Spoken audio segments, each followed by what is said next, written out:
સાહેબે ડોશીનું પાત્ર કરાયું હતું ગંગામાનું, એટલે શરમ તો તે દીની જ છૂટી ગઈ હતી.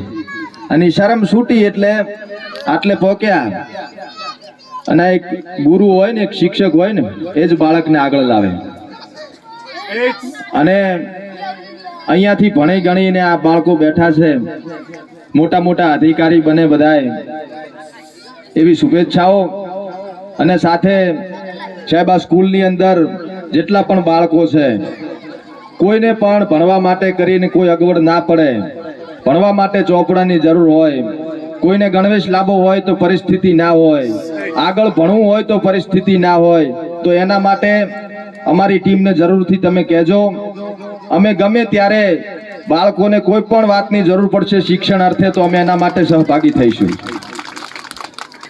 અને ગોમડી છે એટલે અમારે તો બધા ઘરના જ છે હોય. હે આ બધે તો ઓળખે જ છે સારી રીતે, કે નાનચો હતો ને સડી પહેરતો ને શેડા હેડ્યા જતા. હે પણ આ તમારા બધાના આશીર્વાદ થકી આજે આ મુકામ ઉપર પહોંચ્યા છીએ. ત્યારે આમ તો એક પ્રોગ્રામ કરવાનો વિચાર હતો સાહેબ, અહીંયા ગામમાં બંને કરવો તો, પણ થોડીક સમયની અનુકૂળતાએ સેટ ના થયું. પણ હવે આવતી સાલે એક સારું એવું નાટક તમને બતાવશું અમારી ટીમ તરફથી અહીંયા સ્ટેજ ઉપર. પણ એમ કહેવાય જીવનની માલિપા કે મજા મજા થાય, આનંદ થાય, રમેશભાઈ લીલો લહેર થાય, પણ ચાર થાય. કે 10-12 સોપડી કોલેજ સુધી ભણ્યા હોય ને તાર થાય, એમને એમ ના થાય. જેમ કે શિક્ષણ એવી વસ્તુ છે કે એ ધન છે, કોઈ દી ખૂટવાનું નથી. જીવનમાં શિક્ષણ ખૂબ જરૂરી છે. ડગલે ને પગલે જરૂર પડે તો એ શિક્ષણની જરૂર પડે છે. એટલા માટે જીવનમાં શિક્ષણ જરૂરી છે. તમામ બાળકોને વિનંતી છે કે ખૂબ ધ્યાન આપીને ભણજો. અને અમારા વિડીયો સમય મળે તો જ જોજો. હે તમે જોવો છો તમારા શાકભાજીના નીકળે છે, પણ તમે ભણશો ને તો તમારા શાકભાજીના નીકળે છે. એટલે જે લેશન બેશન આલ્યું એ પહેલા પૂરું કરજો. બાકી અહીંયા માતાઓ બેઠી છે, વડીલો બેઠા છે, આ બાળકોના માતા પિતા બેઠા છે. તમામને વિનંતી છે કે 26મી જાન્યુઆરી હોય, કોઈક પ્રોગ્રામ હોય તે દી આવો છો, પણ કોક દી એમને મેં સાહેબની સ્કૂલની મુલાકાત લો કે અમારું છોકરું કેવું ભણે છે, કેટલું હોશિયાર છે, આ હેરાન નથી કરતું ને એમ. અને સાહેબો માટે તાળીઓ પાડો કે એક દાડો રવિવાર હોય તો તમે છોકરાથી કંટાળી જો ને. સાહેબ અઠવાડિયું તો અઠવાડિયું, પણ આખા 12 મહિના છોકરાને હાસ વ્યાસીને બેઠા હોય.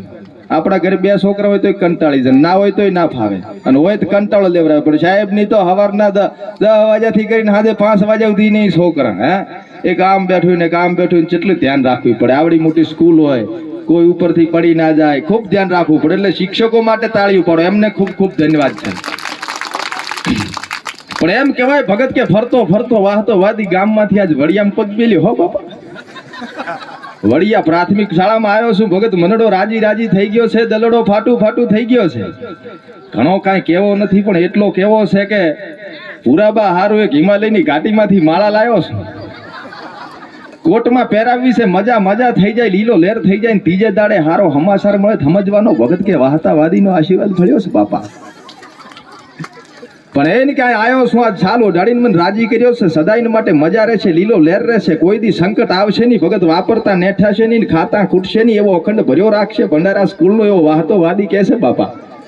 બાકી મજા મજા થાય, આનંદ થાય, લીલો લહેર થાય. ને કોઈને માલ ઢોરનો સાર પાણીનો મોડો થતો હોય ઘડીક બેસજો, ઘડીક ચેડ જાજો. કોઈને તમાકુના પીલા ભાગવાના છે, તો કોઈને વળી દવા છાંટવાની છે. પણ 2 ઘડીનો પ્રોગ્રામ છે. આ તો આપણો ગણતંત્ર દિવસ છે, એટલે આ પ્રોગ્રામમાં તો આપણે હાજરી આપવી પડે. બાકી મજા કરો, આનંદ કરો, લીલા લહેર કરો, હોય ત્યાં સુધી વાપરો. આમ જો જીવનમાં તકલીફ પડે તો એ ભોગવો તમારે ભાગની છે, એમાં આપણે કોઈ લેવા દેવા નથી. બાકી હાથ દુખતો હોય, માથો દુખતો હોય, પગ દુખતો હોય, થાચા પાછા હોય, મગજ કામ ના કરતો હોય, ભગત તો 2 ઘડી યુટ્યુબમાં જવાનું, વાહતા વાદીને વિડીયો જોવાના, મજા મજા થઈ જાય, આનંદ થઈ જાય, લીલો લહેર થઈ જાય. આને આવો ને આવો સપોર્ટ કરતા રહેજો ને આશીર્વાદ તમારા હાલતા રહેજો. બાકી મજા કરો, જલસા કરો. ભારત માતા કી જય.